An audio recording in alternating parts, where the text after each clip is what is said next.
કલ્યાણપુર તાલુકામાં સાર્વત્રિક વરસાદ રાવલ પારેલી ટંકારિયા સહિતના ગામોમાં વરસાદ ઉપરવાસના ગામોમાં વરસાદ પડતા ખેડૂતોમાં ખુશી સૂર્યાવદર સાની ડેમમાં પણ પાણીની આવકમાં વધારો થયો હાલ સાની ડેમનું નિર્માણ કાર્ય ચાલી રહ્યું છે ગામોમાં સારા વરસાદને પગલે ખેડૂતોમાં ખુશીની લહેર છે દ્રશ્યોમાં જોઈ રહ્યા છો નવા નીરની આવક થઈ રહી છે જળસ્તર સતત વધી રહ્યું છે સૂર્યાવદર સાની ડેમમાં પણ પાણીની આવકમાં વધારો થયો છે દ્વારકાના કલ્યાણપુર તાલુકામાં સાર્વત્રિક વરસાદ વરસી રહ્યો છે કલ્યાણપુરના આ દ્રશ્યો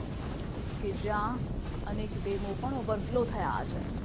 ભારે વરસાદ પડતા ખેડૂતોમાં ખુશીનો માહોલ છે વાવણી લાયક આ વરસાદ ખેડૂતો માટે છે નવસારીમાં એક દિવસના વિરામ બાદ વરસાદ પડ્યો જલાલપુર ચીખલી ગણદેવી તાલુકામાં વરસાદ વાંસદા અને ખેરગામ તાલુકામાં પણ વરસાદી માહોલ નવસારી શહેરમાં સાર્વત્રિક વરસાદ પડતા પાણી જ પાણી જિલ્લામાં ક્યાંક ભારે ઝાપટા તો ક્યાંક ધીમી ધારે વરસાદ વરસી રહ્યો છે તો ક્યાંક મેઘમહેર ક્યાંક મેઘ કહેર પણ થઈ રહી છે દક્ષિણ ગુજરાતમાં આવતીકાલથી વરસાદી સિસ્ટમ સક્રિય થશે જેના કારણે ત્યાં વરસાદી માહોલ યથાવત રહેશે ડાંગ જિલ્લામાં વરસાદી માહોલ જોવા મળ્યો પ્રચલિત ગીરા ધોધ સાથે અન્ય અનેક ધોધ સક્રિય થયા વાડિયાવનના ડુંગર પરના ધોધનો વિડીયો વાયરલ બંબાઈ ધોધ એ લોકોમાં આકર્ષણનું કેન્દ્ર બન્યો છે તો આહલાદક નજારો પણ સામે આવી રહ્યો છે આ ધોધ સક્રિય થતા મહાદેવની જટામાંથી ધરતી પર ગંગા અવતરણ હોય તેવા આ દ્રશ્યો સામે આવ્યા છે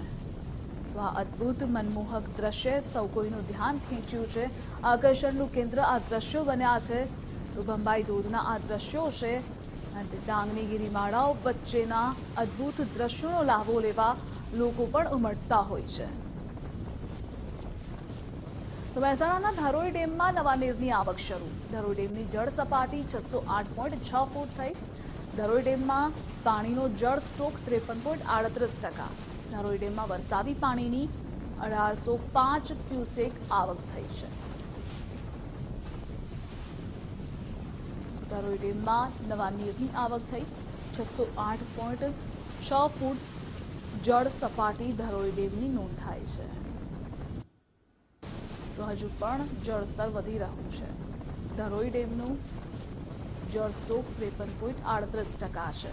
1805 ક્યુસેક પાણીની આવક થઈ છે રાજકોટમાં મનપાની પ્રી મોન્સૂનની કામગીરી માત્ર અને માત્ર કાગળ પર શાસક પક્ષના વોર્ડમાં જ સ્પીડ બ્રેકર પાણીમાં તણાઈ ગયું વોર્ડ નંબર 11માં ભ્રષ્ટાચાર થયો હોવાનો આક્ષેપ છે શાસક પક્ષના નેતા લીલુબેન જાદવના વોર્ડમાં જ ભ્રષ્ટાચાર 2 ઇંચ જેટલા વરસાદમાં જ સ્પીડ બ્રેકર પાણીમાં તણાયું જાગૃત નાગરિક દ્વારા વિડીયો વાયરલ કરાયો છે તો જોઈ રહ્યા છો સ્પીડ બ્રેકરે પાણીમાં તણાઈ ગયું છે કેટલી હદ સુધી ભ્રષ્ટાચાર કામોમાં થતો હોય તેનો આ બોલતો પુરાવો છે શાસક પક્ષના વોર્ડમાં જ સ્થિતિ એ આ છે વોર્ડ નંબર 11માં ભ્રષ્ટાચાર થયા હોવાના અનેક આક્ષેપો થઈ રહ્યા છે કારણ કે સ્પીડ બ્રેકરની હાલત જ બદતર થઈ ચૂકી છે 2 ઇંચ જેટલો જ વરસાદ પડ્યો અને સ્પીડ બ્રેકરે તણાઈ ગયું જાગૃત નાગરિકે વિડીયો ઉતાર્યો